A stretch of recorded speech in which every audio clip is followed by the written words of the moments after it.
Welcome to Sports Sunday Challenge 7, and today we're going to play a game called Foursquare. Has anybody ever said to you, "Oh, you're really tall, you'd make a really good basketball player"? I certainly haven't been told that. Or has anybody come up to you and said, "Do you know what, you'd be the perfect build to be a top ballet dancer"? I definitely haven't been told that either. When I was 16 and I was doing my GCSE PEs, I didn't get a good grade in my dance module. And my PE teacher said to me, "Don't worry about not getting that good grade in your dance, because you've got great thunder thighs and you're a great hockey player." And I didn't know whether to laugh or cry at the time. I was 16 and I certainly hadn't thought about how I was built and what I was built for. More recently, I found out some crazy facts about our bodies. Maybe you can test them out for yourselves. So the first one is, did you know if you measure your head circumference and times it by 3, you get your height?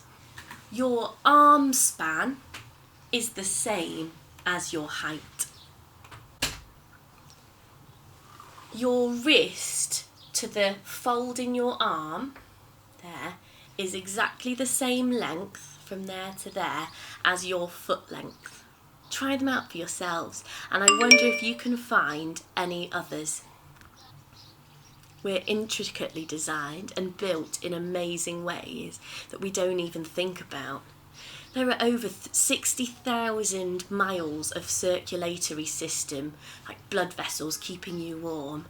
And there are 86 billion neurons in your brain and 78 different organs all working together to keep us going. Our bodies are incredible and anatomically complex, but also built with personalities, quirks, and the need for connecting with others. We're built to do incredible things. Christians believe that we're built for a purpose too, and not just to be the right build to be a basketball player or a ballet player, or in my case, the thunder thighs to be a hockey player. But he made us and he built us with strengths in our character, he built us with talents, and in a book I'm reading at the moment called These 3 Things by Mick Brook, he writes,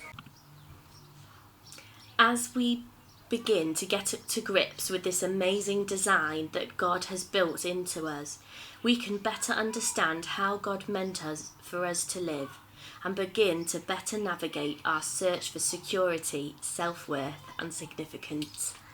Maybe my body is built for playing hockey, but I wonder what else it's built for." So that's my challenge for you today. What are you built for? How do you view God, knowing that you are intricately designed? Maybe you want to talk to a friend or a family member about what your purpose is and what your talents are, and start talking about that together. So I've marked out our pitch with 4 squares: square 1, square 2, square 3 and square 4, as you can see. And if you've got 4 players, then this is how you play. We've only got 2 tonight, so I'll explain that a little bit later. So the aim of the game is to get into square 4, and every time you win a point, you move up a square. If you lose a point, you have to leave the square and either join the queue if there's more than 4 people playing, or go back to square number 1. So you might be in square number 4 and you lose the point, you have to go straight back to number 1. If you're in number 3 and you lose a point, you go straight back to number 1, and whoever's here moves to number 2, and whoever's in number 2 moves to 3, and whoever is in 3 moves to 4. So everyone moves round. Obviously, if someone below 4 loses the point, 4 doesn't move, they get to stay there. So it's a bit of a King of the Castle game. And the aim of the game is to stay at number 4 for the longest time. We are just playing with 2 people, so Craig will be playing in 1 and 4 and I'll be playing in 2 and 3. The other thing to say is if you're playing with friends and you need to make sure you're 2 metres away, then you need to start in the square that is marked with the number.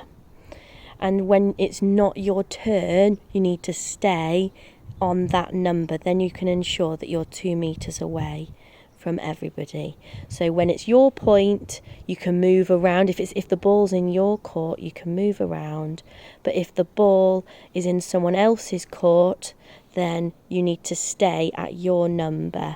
And that makes sure wherever they are in that pitch, they are 2 metres away from you. There are 2 ways to lose a point. The first way is for the ball to bounce more than once in your square, or in this case rectangle.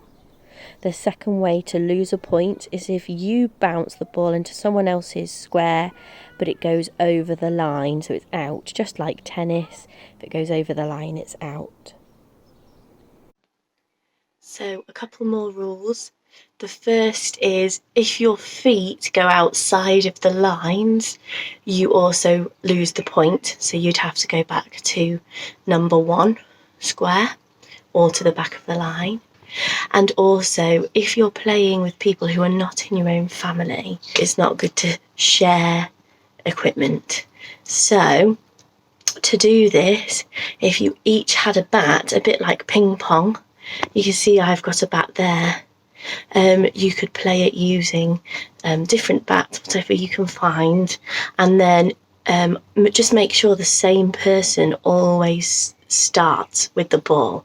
So one person touches the ball with their hands, everyone else uses a bat, and don't share the bats.